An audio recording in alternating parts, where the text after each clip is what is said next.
अस्सलाम वालेकुम, we are back with another video. वालेकुम अस्सलाम, कैसे हैं सर आप?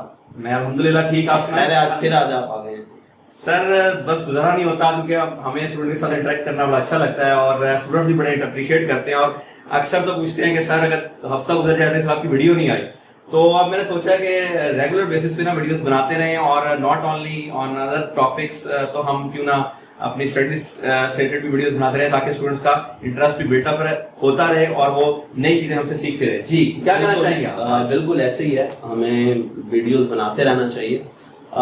आज हम थोड़ा सा ये डिस्कस करने आए हैं कि इस दफा रिजल्ट जो है उससे बच्चे बड़े अनसेटिस्फाइड से, मतलब वो रियलाइज कर रहे थे कि सर वैसे सॉरी टू इंटरप्ट, वैसे मैंने देखा है कि अक्सर बच्चों को मैंने देखा है कि जो बच्चे अच्छा परफॉर्म भी कर रहे होते हैं ओ लेवल्स में, अच्छे ग्रेड्स भी लेते हैं, लेकिन sometimes they get choked in A levels, ending up in C D O like this kind. बहुत सारी क्वेरीज आ रही होती हैं, तो क्या रीजन है इसकी, ऐसा क्यों होता है बच्चों के साथ? क्या रीजन तो रीजन जहां तक मैं समझता हूँ, बच्चा जो है वो थोड़ा सा ओवर कॉन्फिडेंट हो जाता है कि जी अब मैं मैच्योर ज्यादा हो गया हूँ, अब मैं बेसिकली कॉलेज लाइफ में आ गया हूँ, तो अब मुझे कोई ना कहे पढ़ने का। इवन कि मैंने तो ये भी देखा, वो कहते हैं कि सर हम अब पढ़ लेंगे, देखें ओ लेवल में भी तो कर लिया था ना, ओ लेवल में भी तो हमने ए स्टार लिया। और मेरा ये ख्याल है कि जो प्रोग्रेशन है ओ लेवल्स की और ए लेवल्स की टोटली डिफरेंट है। और बेसिकली मैं अक्सर हंसता हूँ कि या बात करता हूँ कि जो हमारी ओ लेवल्स का सिलेबस है वो 2 साल में होना चाहिए और जो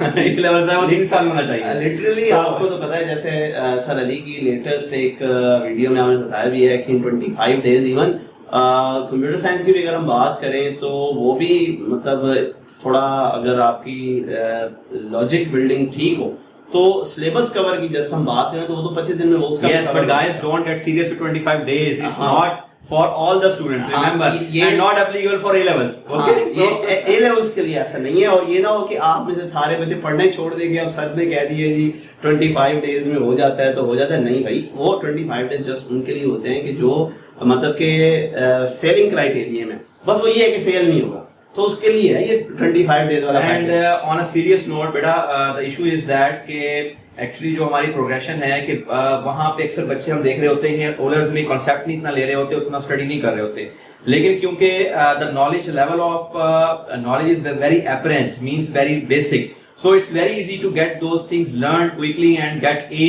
or A star in quick succession or in quick time. But in A levels, until you have good or deep concepts, you cannot come up with the paper or with the concept to get those concepts translated onto the paper. So this is the main reason कि आप उसी progression से चलते हैं, उसी mindset से चलते हैं और that gets you in trouble. So what are your suggestions, sir Rizwan? मैं तो एटलीस्ट तकरीबन यही बात करता हूँ कि अगर आप ओ लेवल में ना कछुए की रफ्तार से भी चल रहे हैं ना, टर्टल है मेरा, तो तब भी भाई आप विन कर जाते हैं रेस। ए लेवल्स में आपको करना पड़ेगा। ए लेवल और जो मैं हमेशा बात करता हूँ, सॉरी टू इंटरप्ट, मैं हमेशा बात करता हूँ कि you cannot leave your work pending. This is the main thing where students get failed actually. क्योंकि ओ लेवल्स में जो पाइलअप है वो आप इजीली करके at the end very quickly जो आप उसे रीगेन कर सकते हैं, but in A levels it gets very very difficult कि अगर आप आज नहीं पढ़ेंगे, कल नहीं पढ़ेंगे, and after 3 months 4 months, so it's a lot of syllabus to cover at the end and it lands you in trouble.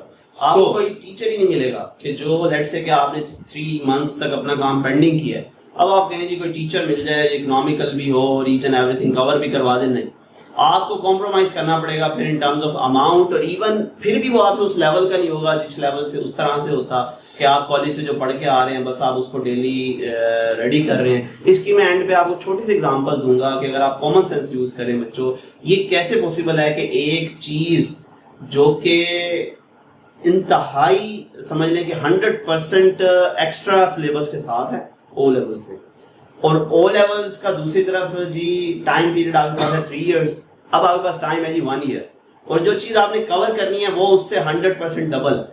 तो ये कैसे पॉसिबल है कि आप पेंडिंग करते जाएं काम और वो ऑलरेडी आपके पास जो मतलब 1 year है वो पूरा नहीं है, शॉर्ट टाइम है, तो उसके अंदर आप फिर लेजी भी हैं, तो it's not. So boys, this is a lesson, this is advice for you people, and if you are really serious to get done your A levels after O levels, so you have to follow our advice and you have to follow your limitations.